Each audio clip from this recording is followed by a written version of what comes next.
My humble salutations to the seekers who are assembled on this auspicious occasion of the 138th birthday celebrations of our beloved Samarth Guru, Sri Ramchandraji Maharaj of Fategarh. None of us here know anything about him except through the writings of our beloved Master, Sri Ramchandraji Maharaj of Shahjahanpur, UP, India.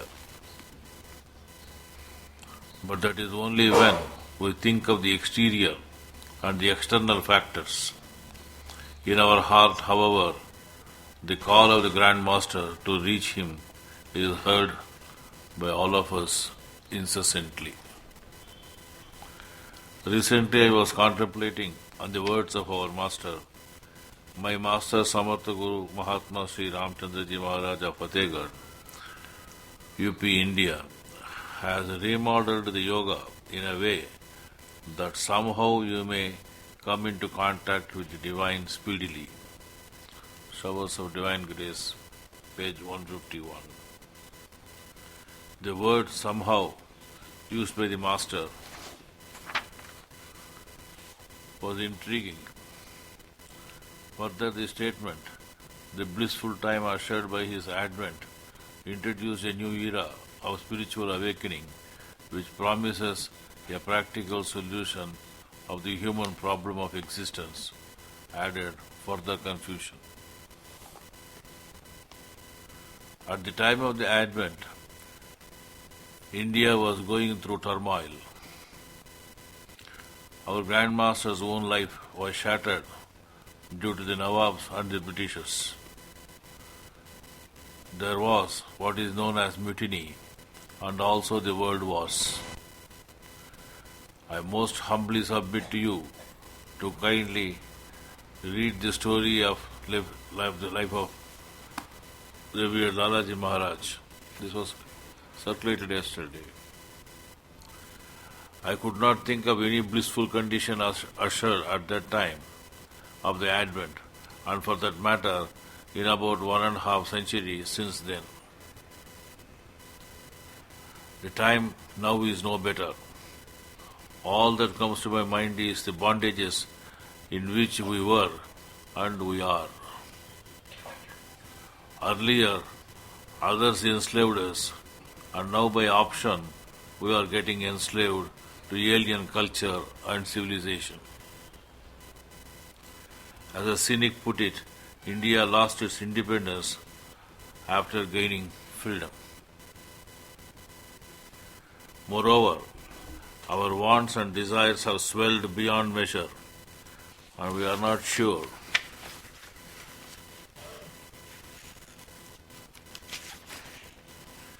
whether there is any sanity still left in the way we live. Recalling the thoughts of my revered father, I may express that there are mainly two ways of living. One is to live according to nature, and the other is to live according to the spirit. Human life is not capable of adjusting wholly to the one or the other. By nature, one may mean the uncultivated, ill-disciplined desire and instinct-driven person. This has been one view from the earliest times. The other view about nature considers that it was a paradisical state of utmost equality of all men, out of which flowed the feelings of rationality of all men. In any case, man did not seek liberty, for the community gave ample scope for harmony without it. Liberty comes in only when we wish to equalize ourselves with others or seek fraternity which we do not get from unequals. In any case, what we discover is that nature has two faces, the face of strife and struggle for the elementary needs of life, and the other face that looks forward to an era of peace and harmony. History informs us that when the face of the strife and struggle was sought to be overcome by this ideal, presented by the face of equality and fraternity, there arose what we call the period of the age of nature and culture. Culture has been an unceasing struggle to enthrone the values of equality and fraternity and freedom to arrive at the peaceful paradisical state. In other words, it is a continuous process of overcoming the forces of divisiveness with the power and force of the ideals of the spirit, like unity and cohesion, which is the other face of nature. This we know is the crux of Raja Yoga, and more particularly the Satyapath, where the lower nature of man is sought to be governed by the higher nature of man. It is the wisdom gained by the ancient saints. This wisdom has helped us to understand that the higher nature is a state of equilibrium, whereas the lower nature is a state of inequilibrium or disintegration and division. The actual method by which we live in a cultured fashion, which would mean living according to our higher nature, the object of our life, is what our Grand Master has bestowed on us. Master asserts that my revered Master Samarth Guru Mahatma, Sri Ramchandraji Maharaj of Fategarh, has rendered wonderful service to humanity in this respect by providing the easiest means of gaining the object of life. As to the question whether the human beings have become more cultured now than about a few centuries ago, the answer is in the question itself. Nowadays, even as Master would say, people do not know the value of spirituality because such things are not infused in them by the society or parents. However, the present day circumstances will mold them to come under the banner of spirituality. We should try to give them real peace. That is our duty and our business. A time will come when they will be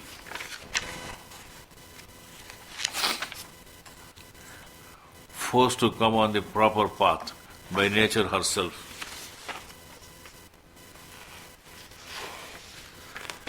It will be for their own good. I wonder and sometimes hope that such a time has come now.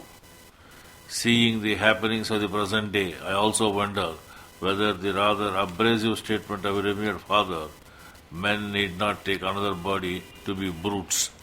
They have become brutes. However, dispassionate consideration of the progress we have made so far makes us say that the modern man, or rather man living in the modern world, is placed in an advantageous position today more than ever to meet the demands of our higher nature, which we apprehend in the form of our ideals of civilization and spirituality. This is due to the fact that several religions have already prepared the grounds for the perception, cultivation, and habituation to the ideals of religion and spirituality, each in its measure and also each in a broad sphere of taming the instincts of pugnacity, separatism, egoism, and the brutal way of living, not only with one's own family members, but also with neighbors and aliens. Religious injunctions, though have prohibited many uncivil ways of behavior, have molded only slowly and negligibly our inner and personal life. It is true that in some cases it has been otherwise in one's personal life, and one has indeed been restrained and self-controlled. But in the mass or the public life, many have run amok, if not wild. The present day circumstances reveal this. It's a fact that man has not been able to transform his animal nature or sublimate it in any way, and this is our problem in transforming ourselves. Though we are not living in any law of the jungle, as Dr. KCV would put it, yet man is untamed in parts, rational in a few, and the application of rationality in all spheres of human behavior, personal or social, individual or collective, has been tardy and perilous. However, it is not proper to consider the higher and the lower natures in us as opposed to each other, and that there is hardly any possibility of bringing about harmony between the two. Most religions and philosophies, wisely or unwisely, have fostered the oppositional view of these two natures, so much so they have vowed to exterminate the lower nature. This misfortune, however, is that the process they adopted to exterminate it has been precisely the manner of the lower nature. The repression of the lower mind was sought to be done by the higher using the methods of the lower, and that is our misfortune. Or the higher is given the role similar to that of the wolf draped as sheep, or the brute concealed in the robes of his heat. Two ways were open. One that meant withdrawal of man from the society, following the laws of the lower nature, and the other was to struggle with the forces of the animal with the help of reason, dialectics, and bring about a mental change in social thinking. The former led to the cult of the monk and the monastery in every religion, and other in the academies, institutions of education, and ashrams, while righteous thinking, higher rationality that showed the values of cooperative living, purposive self-control to bring about personal and social change. But as ironically, renunciation was tried to be yoked to educational techniques. Indeed, education was taken over by the ashrams and the sannyasis and fakirs, so much so rationality was made to suit the monastic will. In fact, with all the will to bring about a change in human nature by transforming its sensate and animal nature, it has inculcated the dogma or axiom that renunciation of social life or societal life as the sine qua non of spiritual liberty or freedom or even rationality. However, with the enlarging of the spheres of activity of the monks, monk ethics and social psychology, said to be the ethics of the higher nature or spirituality, more and more began to take the shape and the form of the lower nature. This is one of the major disturbing factors. It has unfortunately led to the conviction that the human nature is by nature corrupt, and despite heroic and martyric efforts to bring about lasting change towards the divine life, it tends to revert to its animal basis as more secure for its continuance. The problem is all the more important for the sadhakas who desperately attempt to conquer the lower mind and its vagaries. Reason and rationality seem to fail us in the path. Thus we are compelled to go beyond the ordinary dilatory tactics because self-interest dominates over true justice. Truth is not a compromise of standpoints. It is something that arises out of the intuition that develops and grows and is awakened into being through these processes.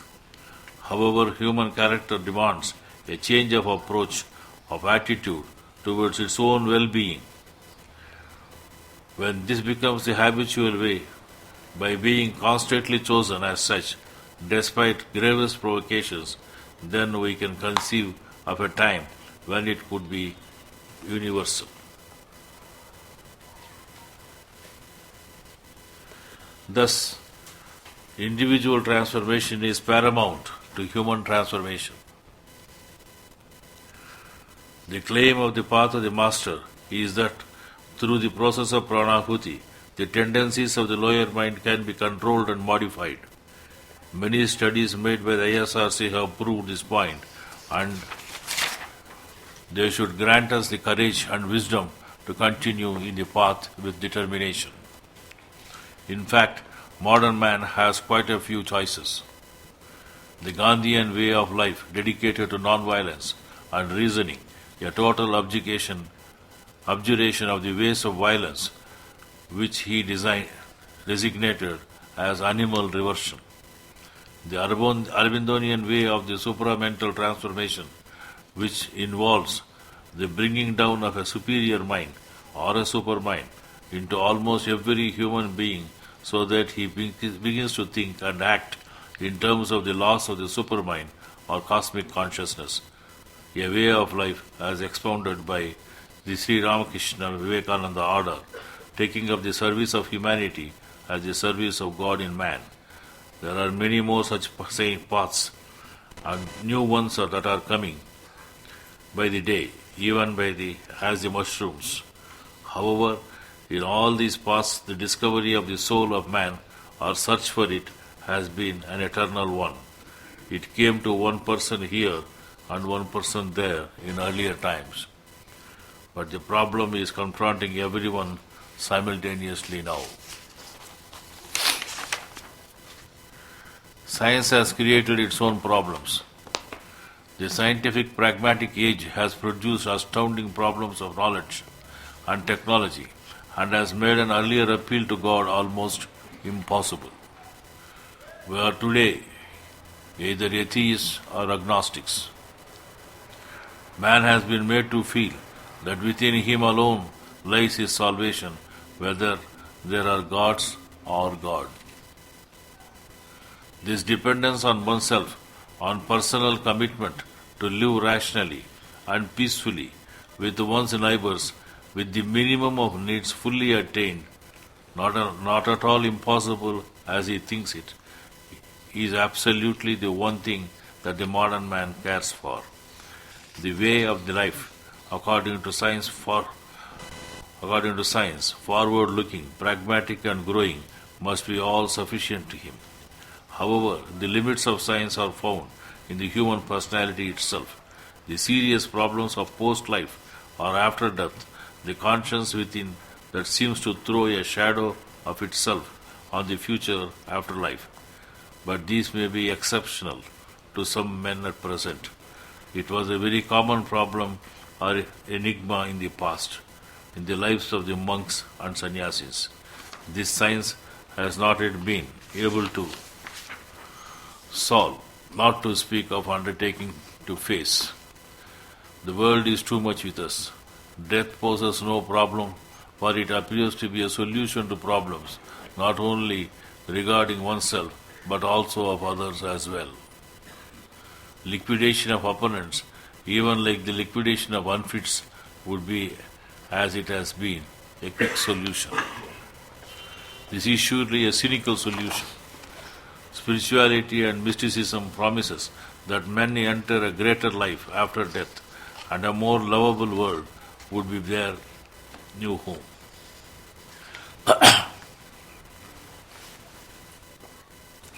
God indeed has been said to reign there. Whatever the religion, it has been at pains to reveal that a good life, a life of virtue and character, maintained throughout all kinds of trials, will lead to a world of happiness and release or freedom from the sorrows that befall the good one. We have come to regard that this hope is perhaps a sheer wish fulfillment idealization. We seem to have no alternative except to strive to make this world itself a godly world. But that is precisely the problem and challenge to the modern man. Short-lived hopes just melt away when the lower nature quietly but ruthlessly has its way of shattering them. The only way open to us is to find out a method by which the lower nature can be automatically be controlled and also reveal the future of man after his life is over. Death may have its terrors, but life has revealed it so much that we would rather welcome the regions of death. The spiritual way precisely promises to unravel this mystery. The technique of linking oneself with the core of reality that embraces both life and death is perhaps the only way. Yoga is said to be the description of this process of linking one with that central reality. So far in the history of yoga, the paraphernalia of preparations